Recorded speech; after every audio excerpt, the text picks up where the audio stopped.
Olá, assinante do Canal 14. Estamos no ar com mais uma programação do Visão Geral, que tem a direção do publicitário Fernando Dutra e a coordenação da jornalista Eliane Rodrigues. E também o nosso coordenador geral é o José Augusto. E José Augusto, quem é o nosso convidado de hoje? Pois é, minha prezada coordenadora. Nós hoje estamos recebendo a figura de um escritor. Como é difícil ser escritor nesse país, eu acho. Aliás, eu não perdi nada, eu entendo que competir com isso aqui, agora mesmo ele vai falar, eu acho que é meio complicado. Então, ele que pertence à Academia Napolina de Letras, já lançou vários livros, e ele é chamado de oficineiro. Quer saber por que ele é chamado de oficineiro? É um prazer, uma honra ter conosco aqui José Fábio da Silva. Muito bom dia, a honra é toda minha. Como é que é esse negócio de ser oficineiro? O que é isso? Você montou uma oficina de lanternagem? Como é que é? Quase nesses moldes, que na verdade, quando a gente chama oficina, no caso assim, da escrita e da ciência, mas de uma forma geral, é quando você propõe exercícios para que a pessoa desenvolva uma determinada habilidade. Assim, se é que a gente pode chamar de habilidade. Então, quando o pessoal usa esse termo, eu acho até meio feia a palavra oficineira, mas fazer o que? Ela existe. Então, nesse caso é que, como eu gosto muito, além de escrever também da própria parte técnica, então, vez ou outra, eu me arrisco e tenho a pretensão de mostrar alguns caminhos, ou pelo menos, assim, tentar, assim, dar uma luz para quem está começando nessa arte aí, nesse ofício da escrita. Quando você fala que você quer atingir uma pessoa, não tem faixa etária, digamos, de mamana caducando, seria isso? Mais ou menos desse tipo. Se bem que no caso desse livro aí tem algumas restrições para menores de 12 anos ou coisa assim, mas, no geral, é um livro assim que a gente pode dizer que é para todos os públicos. Esse livro que você está lançando. Exatamente. É interessante que o título aqui, minha querida coordenadora, é um artista de seu tempo, José Fábio da Silva. Eu estou dando uma folhada nele aqui. Interessante, ele aborda o livro que destruiu a humanidade. Como é que é isso aqui? Esse é um prefácio muito generoso do Ademir Luiz da Silva. Ele é presidente da União Brasileira de Escritores e acabou fazendo esse prefácio aí que é bem inventivo, por assim dizer. Ele cria toda uma teoria, porque esse livro, na verdade, ele aborda muito a questão do tempo, né? Que eu sou historiador de profissão, então me importo muito com essa ideia do que é o tempo, de como se utiliza. Então o livro ele acaba tratando o tempo das mais variadas formas, desde a clássica viagem no tempo, até a maneira como nós investimos o nosso tempo nas pessoas que a gente investe. E tudo isso com bastante ironia. São histórias trágicas, mas todas recheadas de bastante humor, dentro da possibilidade, né? José Fábio da Silva. Ainda bem que é só teoria isso aqui. Exato. O livro que destruiu a humanidade é só ficção. Somente ficção, pelo menos eu espero, né? Segundo ele, é uma profecia. Ainda bem, viu? Ainda bem. Bom, é o seguinte. Você está participando ou vai participar, ou participou, não sei bem, da Feira Literária. Fala um pouquinho sobre isso. Assim, a Feira Literária, ela foi desenvolvida inicialmente pela Simone Ataíde, pela Natalina Fernandes, o Einstein Augusto. Começou, se não me engano, em 2014. Aí, a partir da edição 2016, que ela é bianual, eu comecei a participar. E, nesse ano, nós conseguimos realizar a 4ª edição, e nós fomos, assim, agraciados com uma ajuda do poder público, né, graças àqueles recursos da Lei Aldir Blanc, e conseguimos, assim, dessa vez, assim, fazer uma feira mais ou menos do molde que nós sempre queríamos, porque é muito complicado você acabar desenvolvendo esse tipo de atividade justamente por causa da parte financeira. E como nem sempre tem todo um retorno desejado, é muito difícil conseguir patrocinadores. Aí, esse ano, então, nós conseguimos um auxílio aí do poder público, conseguimos realizar, só que, devido à pandemia, tudo online, né? Mas foi um evento, assim, que tivemos grandes escritores, Cíntia Boscovitch, Edson Aran, Reinaldo Moraes, então, grandes escritores de renome nacional participaram, assim, conosco e puderam, assim, dividir um pouco do conhecimento com a gente. Interessante, minha coordenadora aqui, não é só ele que tem problema de patrocinador, não. Nós, patrocínio nós é muito falando, é produção. Ave Maria. Aqui você falou, você é historiador, né? Quando foi sua primeira obra escrita? A minha primeira, assim, o que eu posso dizer, assim, eu comecei com a historiografia, né? Eu fiz o meu mestrado em cima da história de Anápolis. Eu investiguei como que foi aquela mudança cultural daquela cidade rural da década de 30 à medida que ela começou a se modernizar até mais ou menos a década de 50, e também como os historiadores da década de 70 viam a história da cidade. Foi a sua primeira obra. Aí o primeiro publicado foi esse, chama Discurso dos Tempos Modernos, aí trata justamente dessa mudança de pensamento, mais rural com mais urbano. Que bacana, hein, José Augusto? Pois é, eu fico pensando o seguinte, as linhas de raciocínio de vocês que são historiadores, escritores, por exemplo, ao falar da história de Anápolis, um fala um caminho para o norte, vamos assim dizer, e outro para o sul. Como é que faz a congruência disso aí? Anápolis é uma cidade assim, interessante porque ela tem uma coisa que até hoje o Juscelino Planial, vez ou outra, não concorda com esse meu ponto de vista, mas são divergências da profissão. Porque Anápolis é uma cidade que, ao mesmo tempo que ela é bem conservadora, sem críticas ao termo conservador, obviamente, ela também tem todo um pensamento progressista.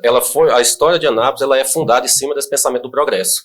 Se você pega os jornais da década de 30, 40, 50, praticamente assim, não tem um que não cite esse termo, que não fale que Anápolis é uma cidade que está à frente do seu tempo, que está se desenvolvendo. Mesmo na época que a cidade tinha apenas 5 ruas asfaltadas, ela já se colocava como uma das cidades mais progressistas de Goiás.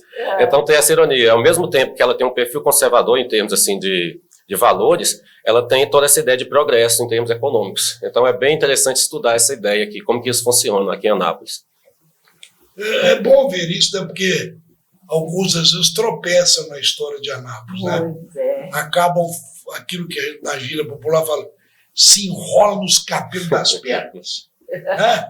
E quando ele faz discorre sobre essa história de Anápolis, onde ela é conservadora sem jamais deixar de almejar o progresso. Não, exatamente. Não é isso? Isso. E aí eu entendo o seguinte, telespectador, que ao unir os dois pensamentos, o conservadorismo com o progresso, quem ganha é a população, quem ganha é a cidade, quem ganha é o Estado, quem ganha é o Brasil. Não, exato. E não tem como o ser humano assim viver com apenas um ponto de vista, né? Nós todos somos uma mistura, assim, individualmente, socialmente falando, mesmo em termos de amigos. Por mais que você tenha um perfil assim do que você considera um ser humano bacana, você vai ter uma diversidade assim, de amigos. Então, a gente convive o tempo todo com contradições. Não dá para ser aquele preto no branco. É verdade. Esse foi o seu primeiro livro, que você falou, da história de Anápolis. Na área de historiografia, depois que eu vim para ficção. E aí, a ficção qual foi? O meu primeiro individual é um que chama Em Poucas Palavras. São exercícios que... Poucas palavras? Atualmente inventaram um gênero novo que chama microcontos. Então, é você tentar escrever uma história com a menor quantidade de palavras possíveis. Aí nesse Em Poucas Palavras, o menor texto tem 6 palavras e o maior tem 4 linhas. Então são 100 pequenas historinhas que giram em torno assim, dessa síntese, de tentar contar uma história com a menor quantidade de palavras possíveis. Só para citar um exemplo, uma delas chama Mente Criminosa, que tinha tão pouco talento no crime que participou de um só assalto a banco e ainda assim como refém. E fecha nisso. Então são brincadeiras com as frases. Algo no estilo do Arnaldo Antunes, o Milo Fernandes já fazia isso há muito tempo.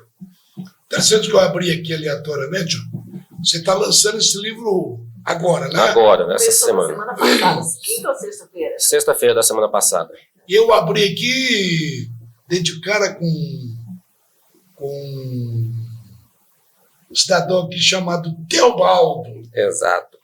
Né? Qual Quer dizer, essa história de Teobaldo. Pois é, eu não sei, mas achei interessante o subtítulo aqui. Talvez ele possa falar um pouquinho para nós. Explicar para nós um pouquinho. E não tem mendigo que eu não inveje só por não ser eu. Interessante. Né? Essa frase eu retirei do Fernando Pessoa, né? Ele tem um dos poemas dele, se não me engano, Tabacaria, que no final do poema ele solta essa frase. Então eu acabei utilizando muitas influências de frases para poder compondo o livro. E no caso dessa história do Teobaldo, é que eu gosto muito daquela ideia do Kafka, do J. Veiga, que é aquela coisa do fantástico, do absurdo. E essa história desse Teobaldo é um sujeito que ele tinha uma família bacana, filhos, só que ele achava que ele não estava fazendo o suficiente pela família. Então ele acaba forjando a própria morte para que a família fique com seguro, porque assim ele acha que a família vai poder desenvolver todo um potencial. O problema é que, depois de morto, ele percebe que a família dele não era nada do que ele pensava. Então as histórias são tudo nessa linha. Vai levar ele a falência, será? Pois é isso. Vai, porque é o Teobaldo. A história do Teobaldo. Teobaldo. E também tem uma técnica que eu tentei empregar nesse livro, que eu gosto de dizer que ele é uma espécie de quase romance. Eles são 9 contos, que funcionam bem individualmente, só que à medida que você vai avançando na leitura, elas vão ganhando novos significados. Então, algumas coisas que acontecem ficam meio obscuras em um conto, eles acabam sendo revelados em outro. E se você pega o primeiro conto, você tem uma ideia. Quando você lê o último conto dá uma nova visão sobre o primeiro. E assim por diante. Então, os personagens se entrelaçam, as histórias se entrelaçam. Tudo acontece numa cidade, que não tem nome. Não tem nome. E aí as histórias vão se entrelaçando, por assim dizer. São quantos livros ao todo, se você falou mesmo, que você já lançou? De ficção, eu tenho 3 livros, com o meu próprio nome, né? Esse em poucas palavras, esse. E eu tenho um de pequenas histórias que eu fiz em parceria com o Solemar Oliveira e com o artista plástico Rondinelli Linhares. Nós fizemos um pouquinho antes da pandemia por WhatsApp. Já que a tecnologia está aí, então cada um dava uma palavra e de cada palavra saía um texto diferente. E aí no final nós compomos cerca de 30 ou 50 histórias, não me lembro, e conseguimos lançar esse livro. Eu tenho uma pessoa que ela sempre fala, ela mora em Goiânia e sempre fala para mim que tem vontade de fazer um livro, só que ela precisa de uma ajuda literária, assim, professor, como que é? Olha, eu costumo brincar que... Eu acho que você tem o dom primeiro. Ela quer contar a história da vida dela. Não, mas é possível, né? O Pablo Neruda, né, o famoso poeta, ele dizia que escrever é muito fácil. Você começa com a letra maiúscula, termina com ponto final e no meio você põe palavras, né? Lógico, era o Pablo Neruda, né? Mas, no caso, a escrita, assim, para mim, apesar do pessoal ter essa ideia da vocação, do dom, ela funciona como qualquer outro tipo, assim, de profissão. Com um treinamento e tudo mais, você consegue, com estudo. Porque o fundamental para quem quer escrever, antes de tudo, é ler. Quem não lê, não escreve. Um escritor, antes de tudo, tem que ser um leitor o mais voraz assim possível. Porque se você não lê, você não conhece a profissão. É a mesma coisa como comunicadores. Dificilmente uma pessoa chega de cara no microfone e esbanja assim, uma segurança, né? É o tempo. Com o tempo você vai apurando técnicas, você vai conhecendo novos caminhos, formas de facilitar o seu trabalho. Para mim, com a escrita, é a mesma coisa. Você começa como um leitor e a partir daí você vai desenvolvendo. Exato. Você se espelha em Pablo Neruda? Não muito, eu já fui muito fã dele, mas assim, eu não sou um poeta, por assim dizer. Na verdade, eu sou um péssimo quando se fala assim, em termos de poesia. Eu não trabalho com poesias. Como é que você aborda no seu livro aqui, ó, na página 51 até a página 77, a cidade contra o crime? Sim, esse daí é uma espécie de romance, uma história policial, contada pela perspectiva de um policial. Eu sigo mais ou menos aqueles moldes clássicos das histórias policiais, só que tem um diferencial, né? Ele é um policial que está aqui no Brasil e ele não tem aquela ideia que geralmente nos filmes ou nos livros o sujeito fica um livro inteiro lidando só com o crime.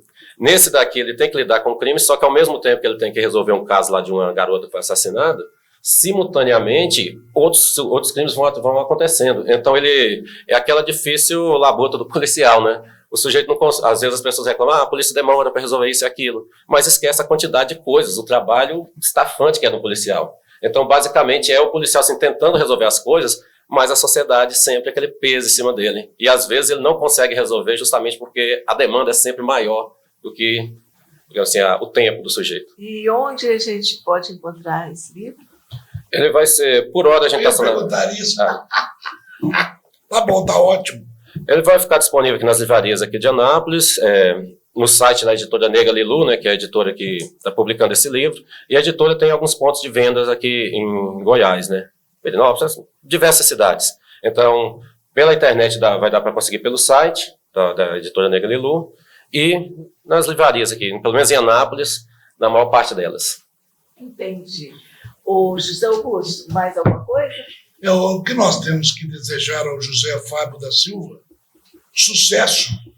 A gente nota que ele entra de cabeça nas suas obras. Né? Certo, mas antes eu tenho uma pergunta, porque essa pessoa que eu te falei, que mora em Goiânia e tem interesse de fazer um livro,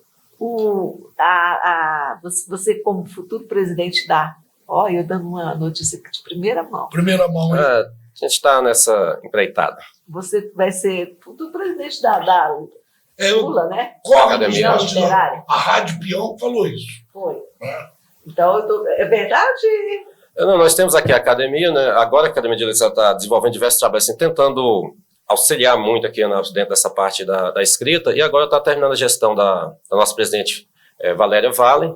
Ela não vai poder continuar, então o pessoal acabou meio que indicando o meu nome. Então tudo leva a crer que eu vou assumir a presidência da Academia Anapolina de Letras e vamos, a partir do ano que vem, desenvolver alguns trabalhos voltados para a literatura. Então, eu estava falando errado. Não é a ULA, então. É a Academia, a ULA... A União Literária Anapolina, ela acolhe de uma forma geral. Se vocês têm a vontade de escrever e tudo mais, você pode entrar nela como associado. Na academia existe uma eleição, existe uma quantidade assim, de vagas. Certo. Ela precisa, então, de vir... Ela mora aqui no Nosso Senhora da Badia, mas fica mais tempo em Goiânia. Aí ela tem 2 residências. Ela pode escrever, então, pela ULA, como que é? No caso, quando tinha aquela ANAPS, Fatos, Letras e Imagens, geralmente a ULA que organizava tudo isso. Certo. Atualmente, o pessoal está estudando novas formas assim, de como vai ser esse fomento à literatura aqui na cidade. Então, por hora, está um pouco parado, mas... Além da União Literária aqui em Anápolis, nós temos a União Brasileira de Escritores em Goiânia. Então, qualquer uma dessas entidades pode auxiliar ou, pelo menos, orientar em como funciona todo esse processo de publicação. É só procurar a gente que... Bem bacana. Nosso tempo já se esgotou, já passamos do horário. Vou deixar para você fazer suas considerações finais, por favor. Então, eu agradeço bastante o convite. E, como é de praxe, procure aí no site da Editora Negra Lilu, nas melhores livrarias aqui de Goiás, de Goiânia, de Anápolis, por um artista de seu tempo e arrisque-se nessa obra, né? Porque a gente tem um caso aqui de literatura, né? O livro é algo muito caro, né? Aqui no Brasil. É muito difícil a pessoa assim, fazer um investimento em cima disso. Eu entendo a situação. Geralmente a gente fica com medo de arriscar, principalmente novos autores que pensam, eu não vou investir. É igual um investimento, né? Você não compra um terreno debaixo d'água. Então você sempre fica com o pé atrás. É verdade. Mas eu me arrisco a dizer que quem empreitar, se enveredar por esse livro aqui, vai ter algumas gratas surpresas. Bacana, bacana. Em nome do nosso diretor-geral, publicitário Fernando Cruz, agradeço você imensamente pela sua presença aqui no nosso canal e agradeço também a você, assinante do Canal 14. E até a próxima.